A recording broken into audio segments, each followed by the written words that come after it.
The day my son Mark told me I had to move out of my own home was the day I realized I had raised a stranger.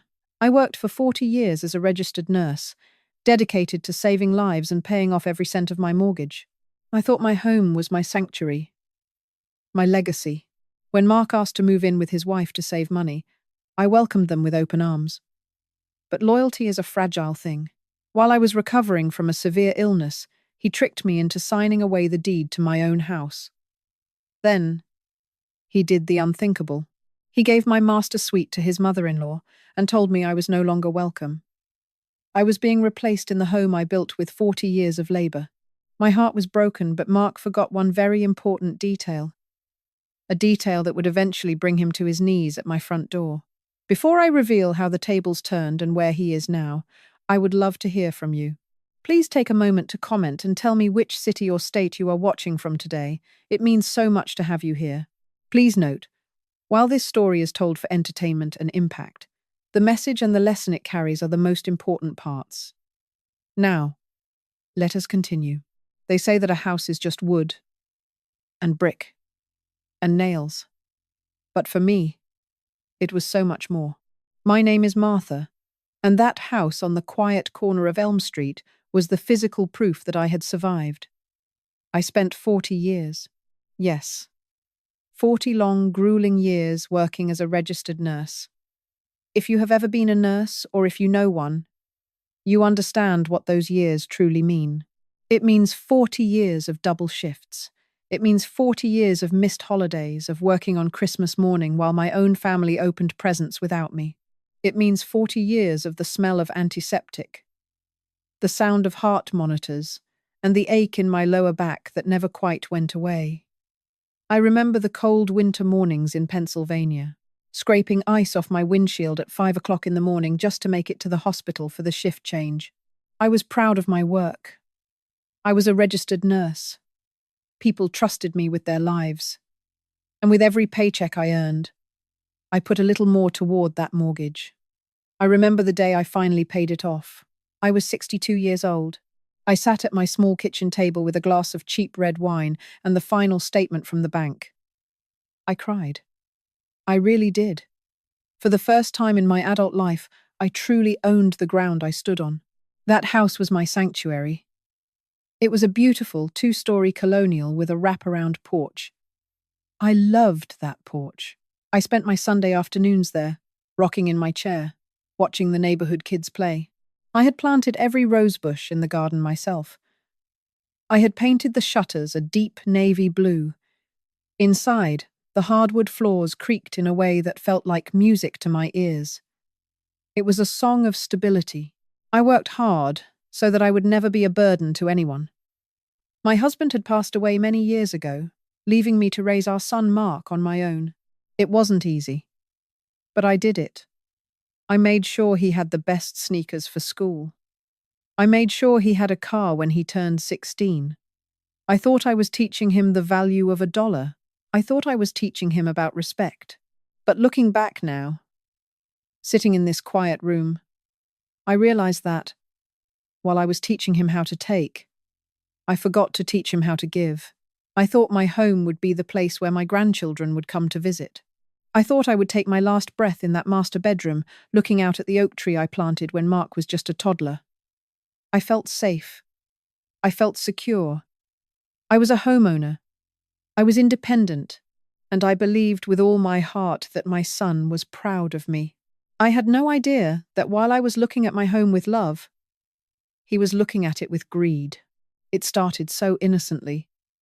Or at least, it seemed innocent at the time. About 2 years ago, Mark and his wife, Jennifer, came over for Sunday dinner. I had spent the entire morning in the kitchen, roasting a chicken and making mashed potatoes from scratch. I loved cooking for them. It made the house feel full again. During dessert, Mark started acting quiet. He kept glancing at Jennifer. I could tell they had something on their minds. Finally, Mark cleared his throat. He told me that the rent on their apartment in the city had gone up again. He said they were struggling to save for a down payment on a house of their own. Jennifer reached across the table and took my hand. Her hand felt cold, but her voice was as sweet as honey. "Martha," she said, "we want to start a family. We want your grandchildren to grow up in a real home, not a cramped apartment. If we could just move in here for a year, or maybe 2, we could save enough money to buy our own place. We would help with the groceries. We would help with the utilities.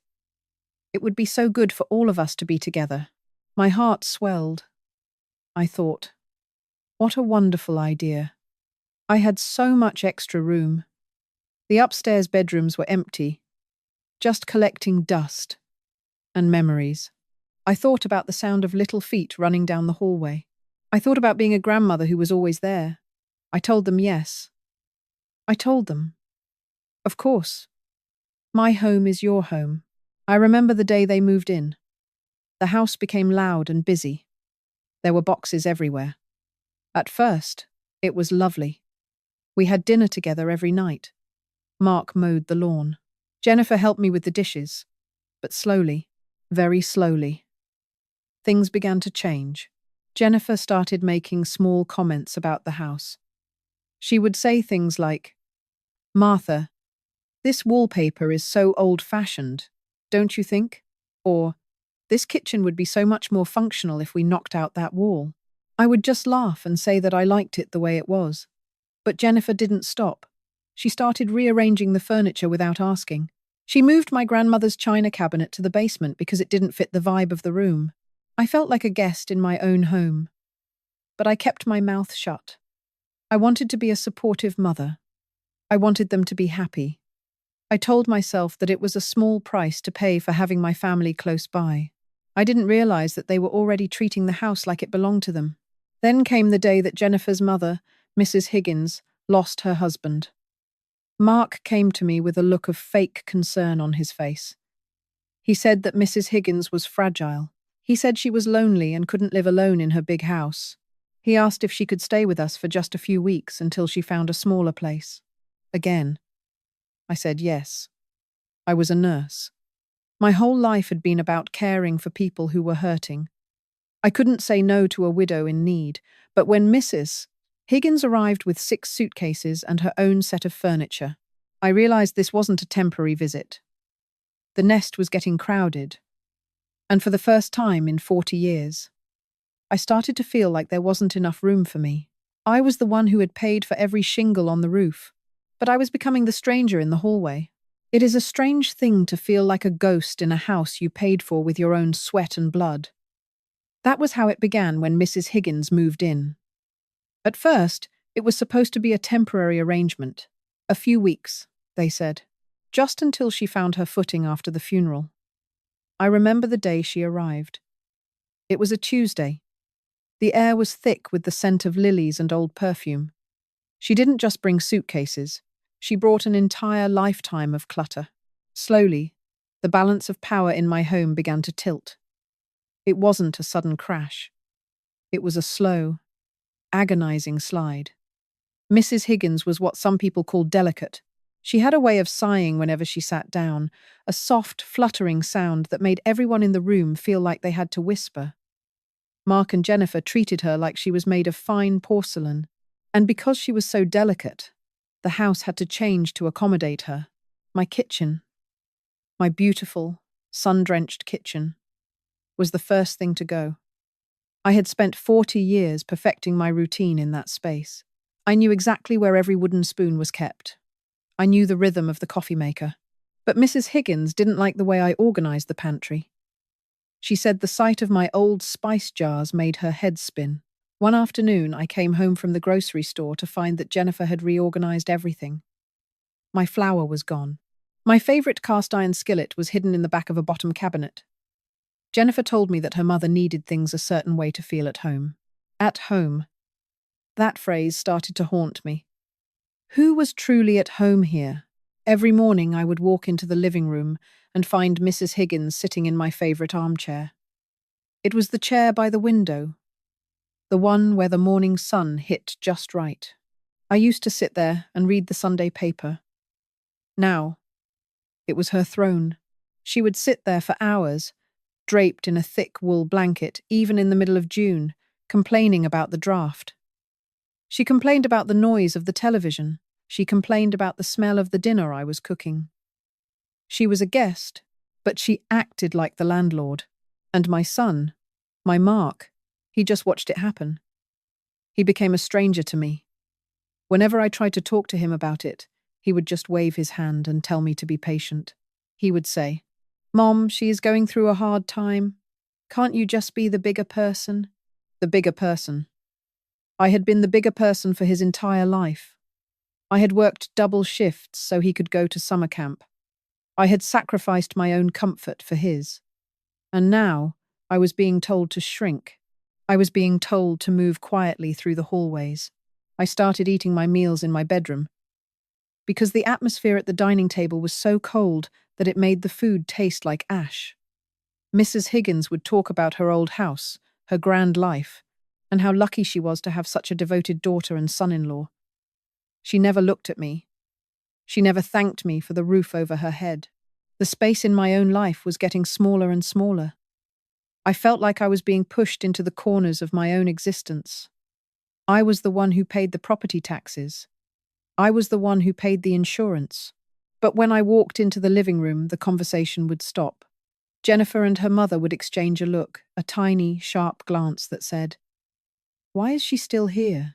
I started taking long walks in the park just to get away from the silence of my own home. I would sit on a park bench and watch other families, wondering if they were hiding secrets behind their front doors too. I felt a sense of dread growing in the pit of my stomach. It was a heavy, cold weight.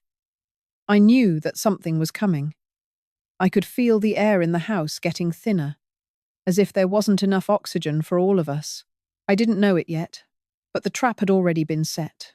The people I loved were already moving the pieces on the chessboard, and I was the only one who didn't know the game had started. The heat in July was unbearable. It was the kind of humid, heavy heat that makes the air feel like a wet blanket. I remember that day so clearly. I had spent the morning gardening, trying to save my rose bushes from the sun. I came inside, wiping the sweat from my forehead, hoping for a glass of cold lemonade and a few minutes of peace. Mark and Jennifer were waiting for me in the kitchen. They weren't moving. They were just sitting there at the table, looking official. Mrs. Higgins was nowhere to be seen, but I could hear her footsteps shuffling in the master suite upstairs. The master suite, that was my room, my sanctuary. "Mom, we need to have a family meeting," Mark said. His voice was flat. It was the voice he used when he was trying to sound like he was in charge. I sat down, my heart starting to thud against my ribs. I asked them what was wrong. Mark didn't look me in the eye. He looked at a spot on the wall just above my head. He started talking about how crowded the house was. He talked about how Mrs. Higgins was struggling with the stairs. He said that she needed more space, a place where she could feel truly settled and cared for. And then the words came out. The words that changed my life forever. "We think it is best if you move out, Mom," he said. I laughed. I actually laughed because I thought it was a joke.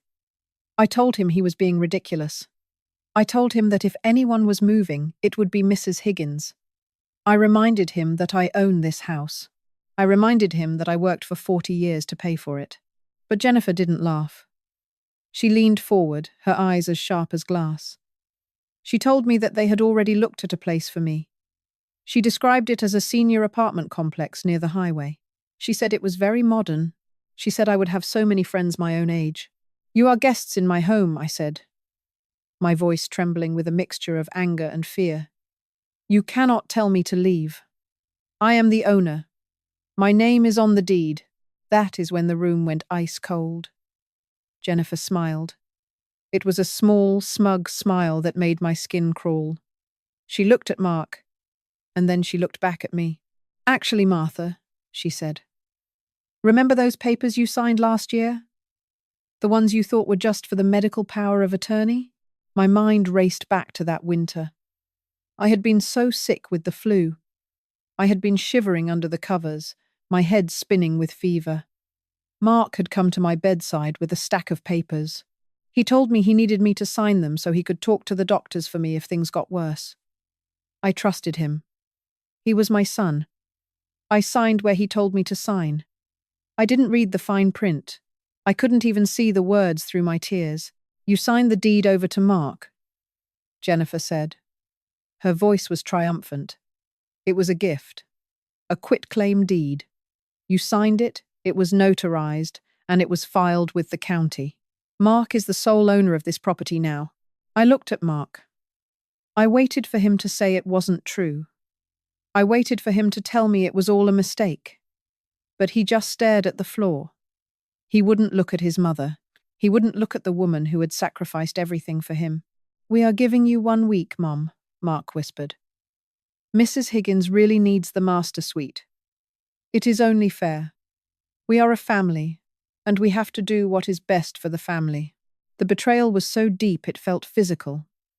It felt like a knife between my ribs. My own son had sat by my sickbed and plotted to steal my home. He had watched me recover, watched me go back to my garden, all while knowing that he had taken the ground from under my feet. I walked out of the kitchen. I didn't say another word. I could hear Jennifer starting to talk about what color she wanted to paint the living room. I went to my bedroom, the room that was no longer mine, and I sat on the edge of the bed. I looked at the photos on my dresser. There was a photo of Mark as a little boy, holding a baseball bat. There was a photo of us on his graduation day. I realized then that the son I loved was gone. He had been replaced by a man who valued a house more than a mother. They thought they had won. They thought I was just an old woman with nowhere to go. They forgot that 40 years as a nurse doesn't just teach you how to care for people, it teaches you how to be tough. It teaches you how to pay attention to the details. And as I sat there in the silence, I remembered something. I remembered a small, local company I had started years ago for tax purposes. I remembered the leases and the contracts that were still tucked away in my safe deposit box. Mark and Jennifer had the deed, but they didn't have everything. Not yet. I spent many nights afterward trying to remember that afternoon. I went back to it, over and over, in my mind. It was a cold Tuesday in January. I had caught a strain of the flu that was going around the hospital where I worked. It hit me like a freight train. I was 64 years old at the time, and my body just didn't bounce back like it used to. I remember lying in my bed. My bones ached. My head felt like it was filled with hot lead. I was drifting in and out of a fever dream, shivering under 4 blankets. Mark came into the room. He seemed so concerned. He sat on the edge of my bed and smoothed my hair back. He told me he loved me. He told me he wanted to make sure everything was taken care of, just in case things got worse. Mom, he had whispered, I need you to sign these papers for the hospital. It is just the medical power of attorney. It just means that if you can't speak for yourself, I can talk to the doctors for you. It will keep you safe. I trusted him. Why wouldn't I? He was my son. I had held him in my arms when he was a baby. I had bandaged his scraped knees. I had worked 40 years as a nurse to make sure he had a good life. I didn't even ask for my glasses. I couldn't have read the words anyway through the fog of my fever. I just took the pen. My hand was shaking. I signed my name where he pointed. I didn't see the words quitclaim deed. I didn't see the legal language that was stripping me of my life's work. Now, sitting at the kitchen table a year later, the truth felt like a physical blow to my chest. Jennifer was still smiling. That smile. It was so cold. She looked at me as if I were a problem that had finally been solved. You signed it, Martha, she said again. It was all legal. We even had a notary come by.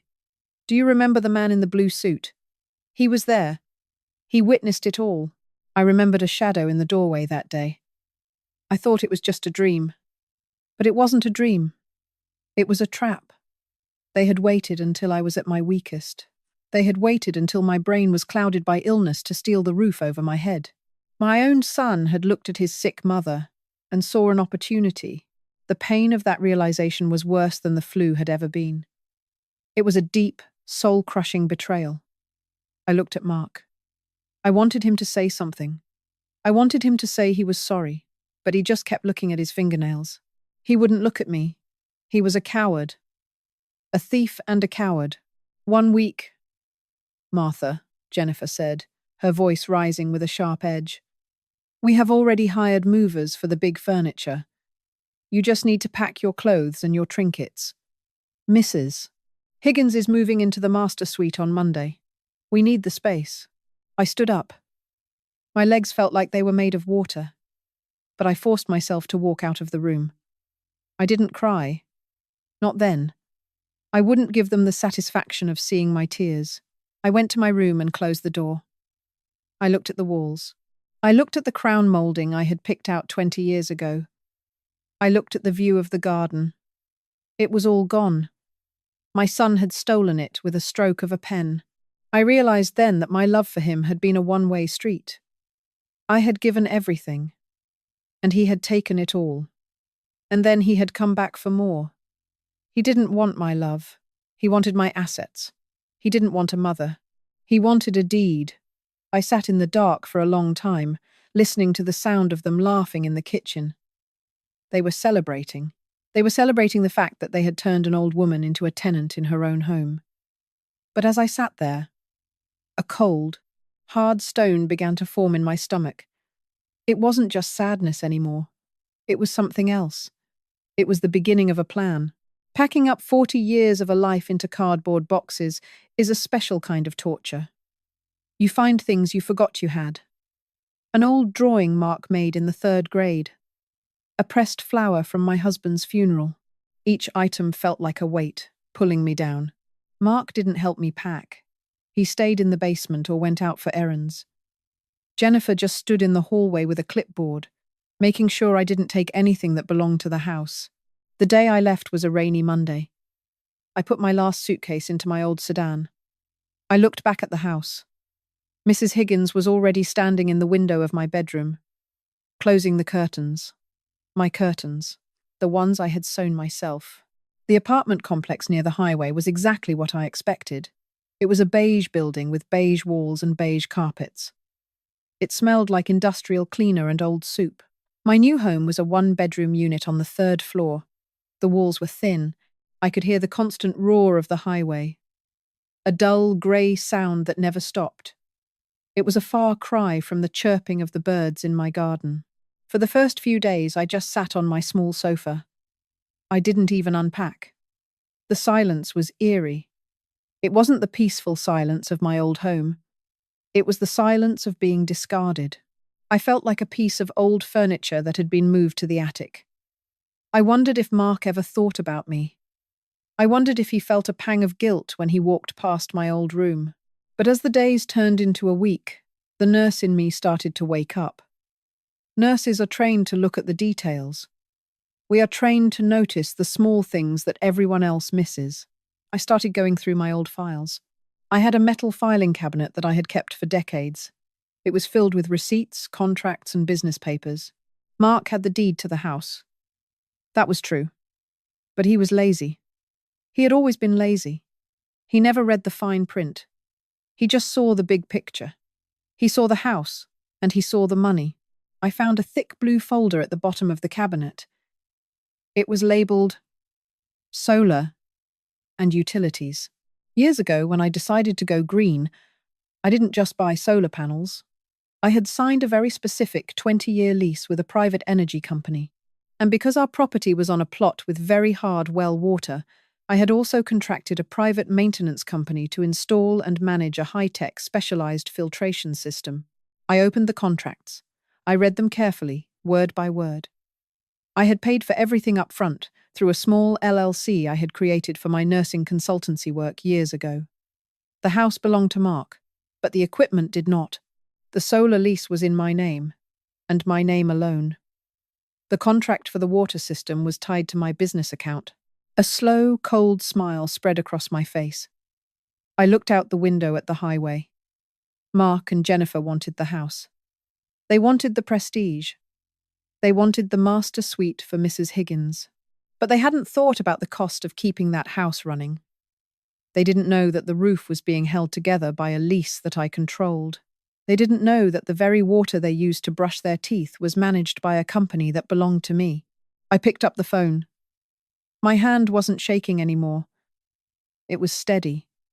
It was the hand of a woman who had spent 40 years taking care of others and was finally ready to take care of herself. I called the solar company. I told them I wanted to exercise my right to terminate the lease and have the panels removed. Then, I called the utility maintenance firm. I told them to cease all filtration services for the Elm Street property effective immediately. "Are you sure, Mrs. Thompson?" the clerk asked me. "Without that system, the well water is almost unusable. It will ruin the pipes within months." "I am sure," I said. My voice was as firm as granite. "I no longer have an interest in maintaining that property.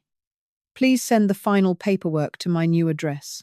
I hung up the phone and looked around my tiny beige apartment. It didn't feel so small anymore. It felt like a command center. Mark thought he had taken everything from me. He thought he had won, but he was about to find out that a house is just a shell, and I was the one who held the life support systems. He wanted me to move to the highway? Fine. But he was about to learn that life without a mother's grace is a very, very thirsty existence. Sitting in my new apartment, surrounded by half-packed boxes and the constant hum of the highway, I felt a strange sense of clarity. For 40 years, I had been the one who fixed things. In the hospital, I fixed broken bodies. In my home, I fixed the problems of my son and his wife. I was always the provider, always the nurturer. But Mark and Jennifer had mistaken my kindness for weakness. They thought that because I was a mother, I would simply fade away into the beige walls of this senior complex and disappear. They were wrong. I opened that blue folder again. The one labeled Solar and Utilities. You see, Mark had been so eager to steal the deed that he forgot to look at the paperwork that actually kept the house running. My house was built on a beautiful plot of land, but it had its challenges. We weren't on city water. We relied on a deep well, and that well produced what we call hard water. It was full of minerals, iron, and sediment. Without the specialized, high-tech filtration system I had installed 10 years ago, the water was practically orange. It would stain the sinks, ruin the laundry, and eventually it would corrode the copper pipes from the inside out. I had paid for that system through my own small business account.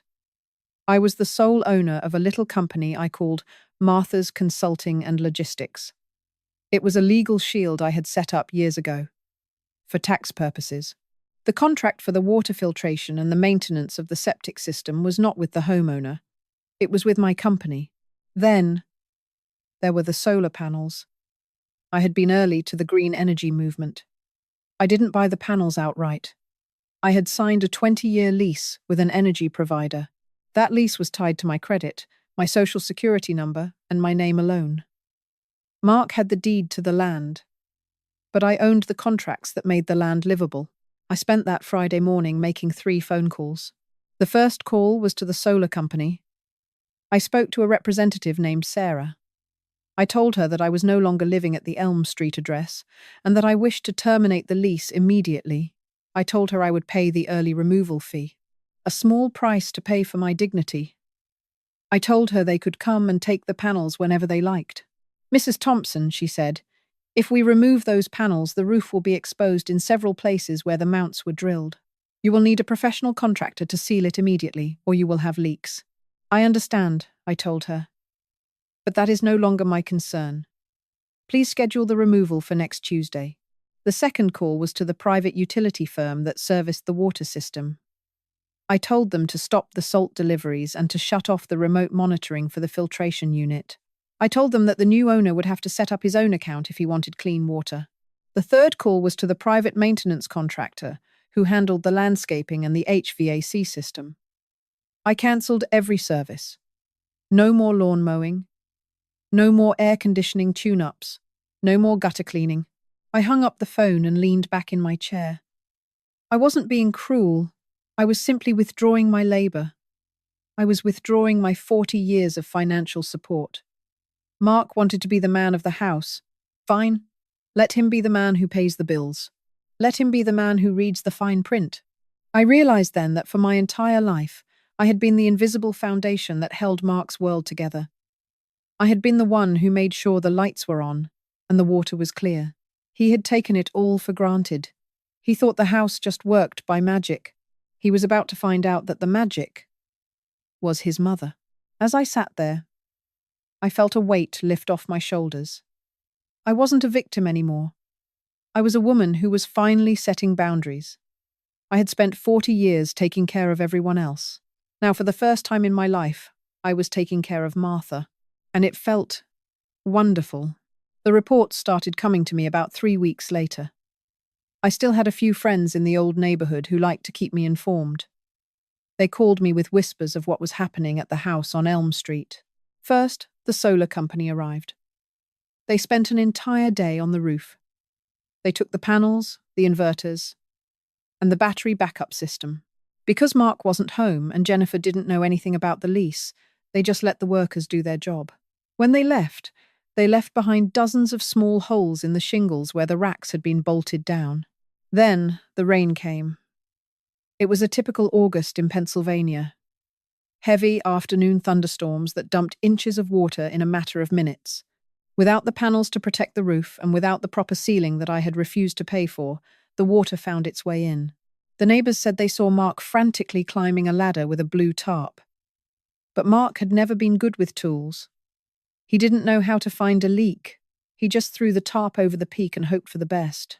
Inside, the ceiling in the master suite, the room where Mrs. Higgins was supposed to be living in luxury, began to brown and sag. The smell of damp drywall and mold began to seep through the hallways. But that was nothing compared to the water. Within 10 days of the filtration system being shut off, the well water turned. Jennifer must have noticed it first. She probably went to fill the coffee pot and saw that the water was a murky, rust-colored yellow. Then came the smell. It smelled like sulfur, like rotten eggs. It is the natural smell of the earth in our area, but without my expensive filters, it was unbearable. One of my friends told me she saw Jennifer at the local laundromat, looking furious. Apparently, all of her white towels and her expensive blouses had been ruined in the wash. The hard water had turned them an ugly, stained orange. Mark tried to fix it. He called a plumber. But when the plumber arrived and saw the state of the system, he gave Mark a quote that made his jaw drop.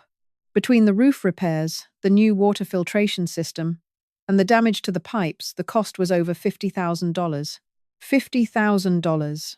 Mark didn't have $50,000. He had spent his savings on a new car and a vacation for Jennifer. He had assumed that since he owned the house, he was rich.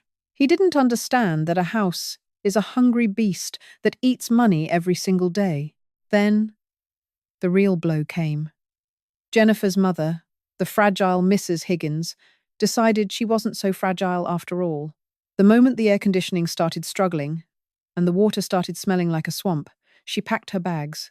She told Jennifer she couldn't live in such primitive conditions and moved into a fancy assisted living facility in the next county.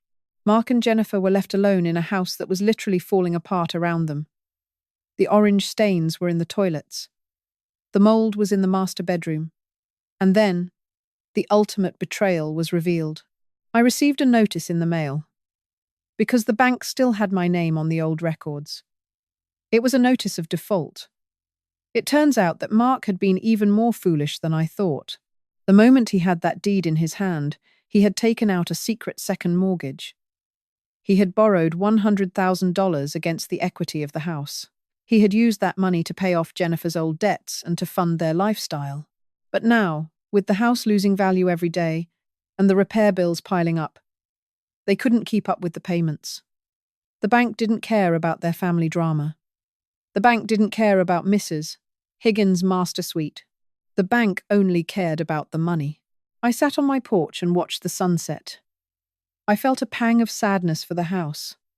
I had loved that place, but a house is just a body. If the soul is rotten, the body will eventually wither away. Mark and Jennifer had poisoned the soul of our family, and now they were watching the body decay. They had thought they were stealing a fortune. Instead, they had stolen a burden that was far too heavy for their weak shoulders to carry. The end of the house on Elm Street didn't come with a bang. It came with a slow, agonizing whimper. My friends from the old neighborhood kept me updated, and I listened with a mixture of sadness and a strange sense of peace. I had spent 40 years maintaining that property, and it took less than a year for Mark and Jennifer to destroy it. The first to leave was Mrs. Higgins. As I mentioned before, the moment the luxury vanished, her fragility vanished right along with it. When the air conditioning stopped humming and the water started smelling like a swamp, she didn't stick around to help her daughter.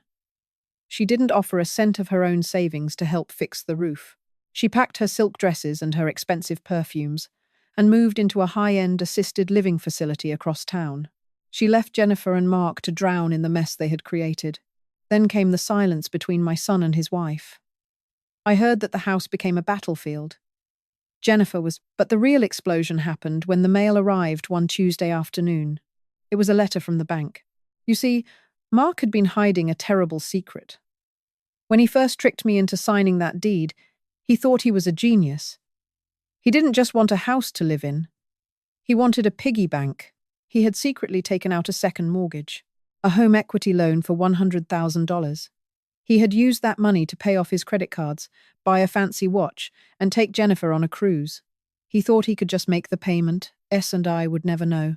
But without my nursing salary to cover the utilities, and with the massive costs of the roof damage and the ruined plumbing, Mark couldn't keep up. He missed one payment, then two, then three. When Jennifer found out about the secret loan, the marriage collapsed. She didn't want a man who was broke and drowning in debt. She wanted the rich Ma, RK, who owned a colonial house. She packed her bags and moved out in the middle of the night, taking half of the remaining furniture with her. She even took the curtains I had sewn. Mark was left alone in a rotting house. The bank didn't care about his excuses. They didn't care that he was the owner. They only cared about the $100,000 he owed them. I remember the day my friend Sarah called me. She told me there was a bright yellow notice taped to the front door. Foreclosure. That single word, printed in bold black letters, was the final blow. The house was sold at a sheriff's sale for a fraction of its value. Nobody wanted to pay top dollar for a home with a leaking roof and a poisoned well. The bank took everything. Mark was given 72 hours to vacate the premises. He had gone from being the owner of a beautiful colonial estate to having nothing but what he could fit in the trunk of his car. He had stolen my life's work, and in his greed, he had let it slip through his fingers like sand. He thought he was playing a game of chess, but he didn't even realize he was the one being put in checkmate by his own hands. A year had passed since I moved into my new apartment. I had finally found my rhythm. I didn't stay in that beige unit for long. I used my savings and the income from my small consulting business to buy a cozy little cottage on the other side of town. It wasn't a mansion, but it was mine.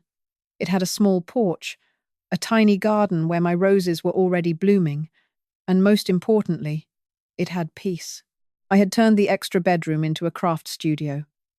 I spent my days sewing, painting, and listening to the music I loved. No more hospital shifts. No more family drama. Just the quiet joy of being alive. I was sitting on my porch one evening, enjoying a cold glass of homemade lemonade. The sun was beginning to set, casting a golden light over the trees. I felt content. I felt whole. Then, a beat-up, dusty car pulled into my driveway. I recognized it immediately. It was Mark's car. He stepped out of the vehicle, and for a moment I didn't recognize my own son. He looked 20 years older. His clothes were wrinkled, his hair was thinning, and he had a hollow, defeated look in his eyes. He walked up to the porch, moving like a man who was carrying a heavy burden. "Mom," he whispered. His voice was cracked and thin. I didn't stand up. I didn't rush to hug him. I just sat there, holding my glass of lemonade. I looked at him with the same calm eyes I used when I had to tell a patient's family some bad news. "Hello, Mark," I said. He told me everything. He told me the bank took the house. He told me Jennifer had divorced him and was living with a new boyfriend in the city. He told me he was living out of his car and that he had lost his job because he couldn't keep up with the stress. He looked at my front door, then back at me. "Mom," he said, "I have nowhere else to go. I just need a few days. Can I just sleep on your couch?" Just until I get back on my feet? Please. I'm your son. I looked at this man. I looked for the little boy I used to tuck into bed. I looked for the son who had sat by my sickbed and lied to my face while I was burning with fever. He wasn't there. All I saw was a man who had chosen greed over love. I am sorry, Mark, I said. My voice was steady. It didn't shake. But I have turned my extra room into a craft studio. I have my sewing machines in there, and I really value my peace these days. My couch is for my guests, and I am not taking any guests right now. He looked shocked. He started to argue. He said, "But Mom, you have all this space. What am I supposed to do?" I leaned forward just a little. "Mark," I said, "do you remember that apartment complex near the highway? The one you told me was so modern. The one where you said I would make so many friends. Well, I hear they have a few openings. Maybe you should check there. It is right near the highway, just like you wanted for me." I stood up, picked up my glass, and walked toward the door. I didn't look back. "I spent 40 years taking care of you, Mark," I said as I reached the handle. "But I realize now that my love for you ended where your greed began. You have to learn that you cannot build your happiness on the ruins of someone else's life, especially not your mother's." I went inside, and I locked the door. I heard his car engine start a few minutes later. I heard him drive away. I didn't cry. I just went back to my sewing. Sometimes the hardest lessons are the ones we have to teach the people we love the most. Mark is still struggling, I hear. He works at a warehouse now and lives in a tiny room. And me? I am finally living for myself. I am 70 years old. And for the first time in my life, I am truly home.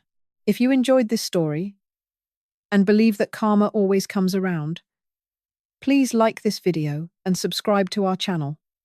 Thank you for listening to my story. As I sit here on my porch today, watching the fireflies dance in the twilight, I feel a sense of calm that I haven't known in a very long time. It took me 70 years to realize that being a mother does not mean being a doormat. It took me 40 years of nursing others to understand that I also deserve to be cared for, especially by myself. My story is not just about a house. It is not just about a deed or a legal document. It is about the boundaries of love. We are told that a mother's love should be unconditional. And it is. I will always love the boy that Mark used to be.